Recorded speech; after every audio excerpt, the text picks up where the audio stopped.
Oh, kalau kita buka kitab Al-Ghulor, makin tidak masuk akal tentang silsilah Ba'alawi sampai ke Rasulullah Muhammad Sallallahu Alaihi Wasallam. Ini nggak masuk akalnya di mana? Bayangkan, pada halaman 115 di dalam kitab tersebut,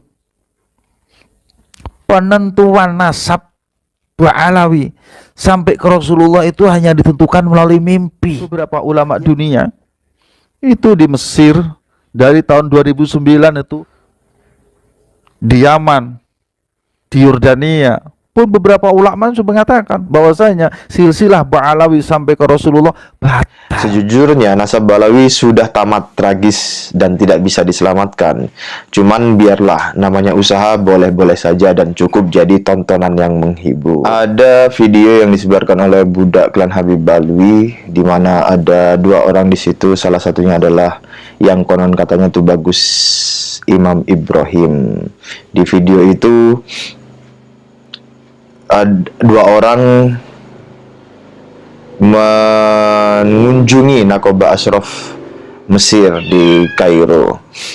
Kemudian diberi caption, Masya Allah, Ketua Nakoba Kesultanan Banten Tabayun datangi langsung kantor Nakoba Ashraf Mesir di Kairo untuk tabayun soal nasab Ba'alawi. Dan inilah hasilnya. Berbeda dengan isu dan framing yang disebar buzzer sekte Imad begal nasab di medsos. Setelah didatangi dan ditanyai langsung oleh delegasi Kesultanan Banten di Mesir, ternyata Nakoba Ashraf Mesir mengakui dan mengisbat nasab Ba'alawi sebagai zuriyah Rasulullah SAW. Inilah pelajaran penting untuk masyarakat agar tidak mudah termakan fitnah yang disebar kelompok pembenci Habib. Itu videonya begitu. Saya sendiri sudah menonton video itu sekitar 1 atau 2 minggu yang lalu, kurang lebih itu.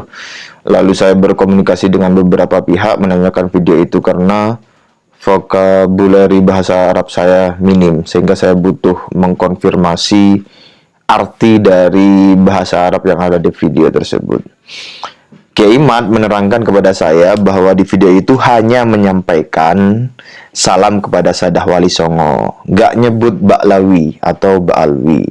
Imam, maksudnya tuh bagus Imam Ibrahim, mengundang Nakobah Mesir untuk meneliti nasab Wali Songo. Sudah, itu aja isinya. Isi videonya itu aja. Sekali lagi, isi video itu tidak menyebut atau menunjukkan klan Habib Ba'alawi sebagai zuriyah Nabi. Sementara di video itu, di bagian bawah videonya itu tulisannya adalah Sadah Ba'alawi diisbat dalam kurung diakui di Nakobah tertua di dunia, Nakobatul Ashraf Mesir. Sementara isinya tidak ada yang menunjukkan bahwa Nakobah Ashraf Mesir itu mengisbat klan Habib Ba'alawi. Makanya itu adalah video framing dari budak-budak klan Habib Ba'alawi, video kedustaan. Di video itu juga nggak menunjukkan lembar isbat bahwa benar klan Habib Ba'alawi diisbat, kan nggak ada. Makanya videonya itu isinya framing, penyesatan pikiran dan keyakinan publik serta kedustaan.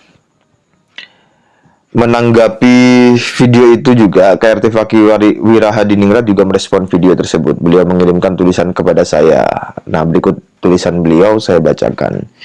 Ulasan ilmiah. Mohon maaf saya masih sakit dan dalam proses penyembuhan, tapi melihat akrobatik seperti ini, kita harus menjawab dengan analisis yang cerdas dan ilmiah. Sejujurnya, nasab Ba'alawi sudah tamat tragis dan tidak bisa diselamatkan. Cuman biarlah, namanya usaha boleh-boleh saja dan cukup jadi tontonan yang menghibur. Untuk membedah sikap Nakobah Mesir, maka harus diulas sebagai berikut. 1. Apakah Ba'alawi berasal dari Mesir? 2. Ba'alawi berasal dari Yaman dan katanya leluhurnya dari Irak. Maka isbat nasab itu sesuai jalur leluhur, bukan asal comot dari Nakobah sembarangan. Saya, maksudnya KRT Fakih, misal ngaku terahnya Untung Suropati Pasuruan, masa isbat nasabnya ke keluarga Minak Jinggo Probolinggo, walaupun bertetangga tapi beda jalur. Dalam kurung, mari mikir dengan cerdas sedikit. 3. Silakan tanya ke nakib-nakib dunia bagaimana posisi Nakobah Mesir. Mereka eksklusif dan paling sohih datanya. Bisa dikatakan mereka gampang menyerang Nakobah lain yang dinilai tidak sejalan dengan mereka. Mengapa dalam pergaulan Nakobah dunia, Nakobah Mesir ini aneh? Mari dikaji melalui sejarah. 4. Nakobah Mesir didirikan sekitar tahun 248 Hijriah. Awalnya mereka berjalan dengan baik dan harmonis dengan seluruh nakobah lainnya sebagai perkumpulan persaudaraan antara keluarga Nabi Shallallahu Alaihi Wasallam, baik dari jalur Alawiyin maupun Hashimi yang lain. Hingga tragedi datang sekitar tahun 368 Hijriah. Dinasti Fatimiyah, pemalsu nasab Nabi yang Syiah Rafidah menguasai Mesir. Nakobah Mesir tidak luput dari akuisisi mereka melalui Mu'is Lidinillah Al-Fatimi. Nakobah tersebut diakuisisi dan bekerja untuk kepentingan mereka. Hingga zaman terus berganti, pengaruh sisa-sisa para penyusup nasab di Nakobah Mesir ini masih terasa hingga kini. 5. Cari di buku-buku sejarah, dalam kurung semoga nanti kami dapat menyusulkan data-data sejarahnya. Bagaimana sayyid-sayyid yang asli dibantai, baik di Mesir atau di Yaman terkait pengaruh Fatimiyah ini. Lalu nasab mereka bahkan nama-nama kabilahnya dirampok dan dicaplok. Jangan heran kalau ada As-Segaf Al-Musawi Al-Husaini, sayyid asli yang kemudian dicaplok menjadi As-Segaf Ba'alwi Al-Hadrami, Al-Haddad, Al-Attosi, dan seterusnya. 6.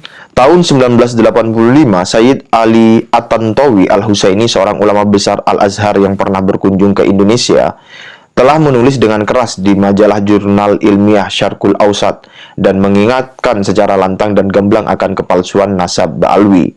Lalu apa yang terjadi? Nasib beliau dikucilkan dan dihabisi, bahkan dituduh sebagai Wahabi. Naudzubillah. 7. Mereka-mereka yang mengaku keturunan Banten dan tetap membela Ba'alwi, agaknya kini keluarga Banten yang asli yang memiliki catatan nasab lebih akurat harus bangkit dan mengkritisi para jongos-jongos Yahudi ini. Jangan-jangan nasab mereka juga kesusupan Yahudi pula, mengingat ada di situ yang mengaku Tubagus tetapi haplogrupnya R dan sama indukannya dengan Benjamin Netanyahu, Perdana Menteri Israel keturunan Yahudi Ashkenazi Hazar Eropa. Di kalimat mengingat ada di situ yang mengaku Tubagus tapi haplogrupnya R. Itu kemungkinan besar yang dimaksud adalah Tubagus Imam Ibrahim, sebagaimana yang diinformasikan oleh Gus Hasan Asyarif dan Kiai Syarif Tegal bahwa Tubagus Imam Ibrahim itu bukan Tubagus. Barang dicukut salah satu anggota tubuhnya di tes DNA metune R. Yuya G Pirun R. Sapa sing G? Yuya. Sapa sing R? Pirun. Nah, jebulnya pribadi jebulnya 180 bak.